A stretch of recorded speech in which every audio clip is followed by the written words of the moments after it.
कृष्ण को कहते हैं अर्जुन कि हाथियों का दमन करना मैं सरल समझता हूं, वायु को रोकना भी मैं बश का समझता हूं, पर इस मन का निग्रह करना मैं अति कठिन समझता हूं।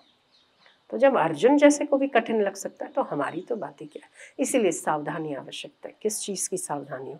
अटकनी नहीं चाहिए सुई, अटके तो उसको हिला दो।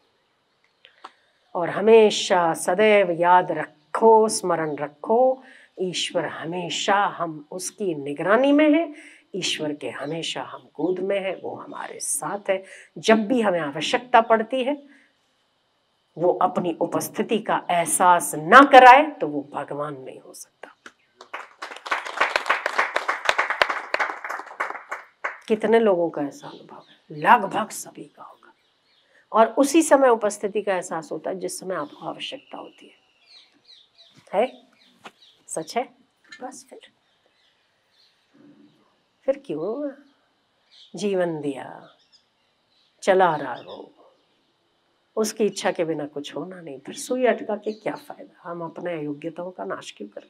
आनंद करें। अनहोनी होनी नहीं होनी हो सो होए, जो नहीं होना वो नहीं होगा, होगा वो होके रहेगा। आप लाख कोशिश कर लो। एक बच्चा पैदा हुआ, ज्योतिष को दिखाने गए, बोले इसके 70वें साल में इसको सांप के डंश से मृत्यु लिखी है। क्या बात करे पंडित जी, ऐसा भी कोई कहता है क्या? इकलौता बेटा है मेरा। अब वो सोचने लगा मैं क्या करूं, उसमें लिखा है। बोले पागल हो गए, सही से निकालो आप कुंडली। ठीक नहीं निकाली आपने, आपको आता जाता कुछ नहीं। बोले कोई बात नहीं भाई, 2 हाथ तीसरा सिर, नहीं आता तो ले जाओ, पर होगा ऐसा ही। पागल हो क्या तुम, अच्छे से देखो। बोले पागल हो क्या तुम, ऐसे ग्रह में तुमने बच्चा पैदा किया? थोड़ा सा घंटा रुक जाते थे घंटा रुक जाते थे, बाद में पैदा करते। हमारे हाथ में क्या है घंटा रुक जाना? बोले तो मेरे हाथ में क्या, कुंडली को बदल देना। वो चुप हो गए, बात तो ठीक थी, चुप हो गए। बेचारों को चिंता होने लगी। चिंता हुई कि अगर 18वें साल में लगते लगते अगर इंसान बेटा मेरा मर गया, इकलौता बेटा है और वो भी सांप के दंश से मर गया, मैं ना कुछ ऐसी व्यवस्था करता हूँ कि जहाँ पर जंगल वंगल ऐसा कुछ हो ही ना, कि जहाँ घर में सांप घुसा है। आजकल तो शहरों में भी सांप देखने को मिलते हैं ना, क्योंकि जंगल वंगल कट गए, हम उनकी एरिया में चले गए, वो हमारी एरिया में नहीं आए।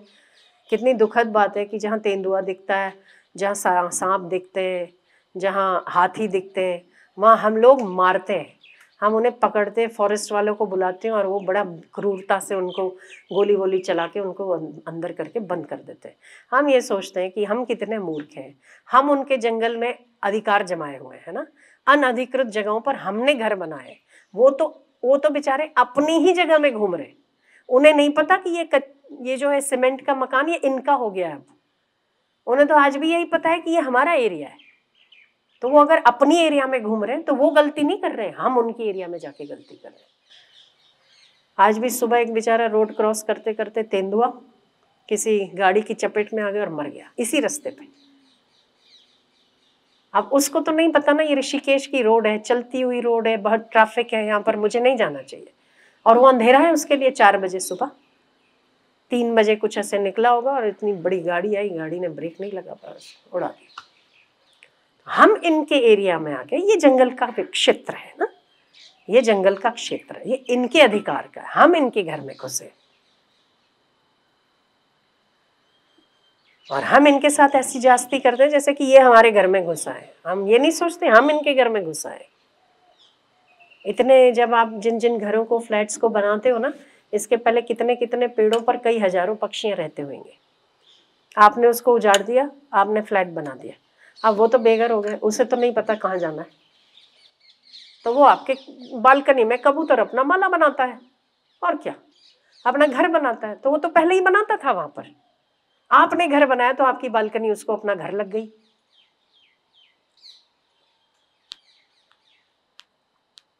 चूहों का घर होता है तो चूहे घर में आ जाते हैं ना, फिर हम वापस चूहों को मारने की दवाई डालते हैं, वो तो उसी का घर था। खैर, उस माता पिता ने सोचा कि मेरा बेटा ऐसे कैसे 18वें प्रवेश होते होते मैं ऐसी व्यवस्था करूंगा कि इसको जहां पर ना सांप हो ही नहीं, ऐसी जगह पे भेज दूंगा। 70वां साल पूरा होने को कुछ दिन बाकी थे, 7, 8, 10 दिन। और उसका समय दिन निश्चित था कि इस दिन पर, इस समय पर इस व्यक्ति को दंश, बड़ा ज्योतिष, बड़ा, पहले के ज्योतिष तो बहुत अच्छे भी थे, तो उन्होंने 7-8 दिन पहले उसकी अमेरिका की टिकट कटवाई। बेटा तुम वहां जाके हॉस्टल में पढ़ो, और जहाँ केवल कंक्रीट का ही कंक्रीट का जंगल हो, जहाँ पर कहीं कोई प्रवेश और कोई सोच ही ना आए, और वो भी टॉप फ्लोर पर कमरा लेना है हमें, जहाँ पर सांप नीचे से ऊपर ना आ सके। वहाँ पर तो बड़ी बड़ी लंबी चौड़ी बिल्डिंग्स भी बड़ी बड़ी होती है। तो बेटे को बढ़िया सा बैग वैग तैयार करके दिया। 7 दिन पहले माँ बाप बड़े खुश थे, टिकट निकाल के दी, हॉल्ट हुआ लंदन में, न्यू जर्सी, न्यूयॉर्क चले गया बेटा। और दूसरे दिन पहुंचा और कपड़ा उठाया और वहाँ टांगा, बाथरूम में स्नान किया और माँ को फ़ोन किया, बोले माँ मैं पहुंच गया हूँ, बिल्कुल चिंता मत कर, और यहाँ पर तो एकदम सेफ है, कुछ भी नहीं, मैं 14वीं मंजिल पर रह रहा हूँ और यहाँ पर कोई कहीं पर भी कोई चांस नहीं है, एकदम सेफ हूँ। और 200 मकान आगे पीछे, एक ही बिल्डिंग में 200 मकान बन जाते, तो माँ मैं बिल्कुल सेफ हूँ। बेटा आगे पीछे देख ले, कुछ ऐसा तो नहीं है ना कि कहीं से भी आ सकता है, बाथरूम की जाली देख ले बेटा। अरे माँ यहाँ का तो सिस्टम देखो, एकदम फिक्स वो है, एकदम छोटी छोटी जाली वाला बाथरूम में जो है ना, वो दिखे भी ना ऐसा, यहाँ तो बाल भी नहीं जा सकता, सांप क्या आएगा। माँ बड़ी निश्चिंत हुई। फिर तीसरा दिन, चौथा दिन, 5वां दिन, 6ठा दिन, 7वां दिन, 8वां दिन भी गुजर गया। 18वां लगने में 7 दिन बाकी थे, 8वां दिन गुजर गया। 8वां दिन गुजर गया तो उसके मम्मी और पापा ने बोला बेटा ठीक ठाक हो ना, कुछ हुआ तो नहीं, और अब ना तुम बाहर मत निकलना, बिल्कुल बाहर जाने की जरूरत नहीं है, घर पे रहो।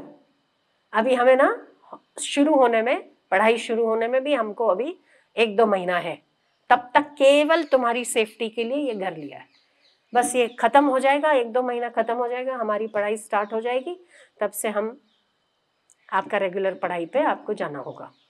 और वो भी कोशिश करते हैं कि आपको घर आकर कोई कोचिंग देके जाए, कोशिश करते हैं।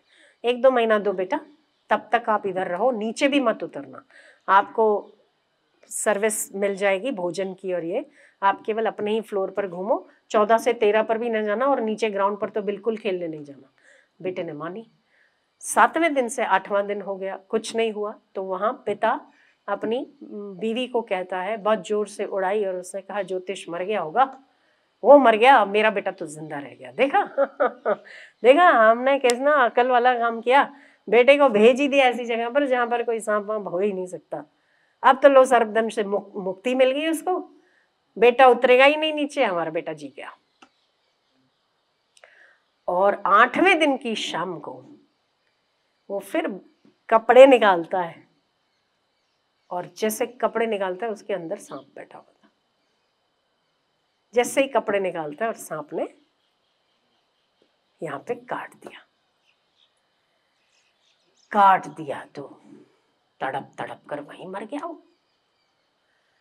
अब फोनों पे फोन किए जाए, माँ बाप, आखिर नहीं पता चला, बेटे ने फोन नहीं उठाया, रिसेप्शन पे जाओ देख के आओ, कमरा बंद है, तो कमरा तोड़ा तो देखा तो वहीं का वहीं बैग खुली पड़ी है और टॉवेल हाथ में है, और वहीं का वहीं निडाल होके पड़ा।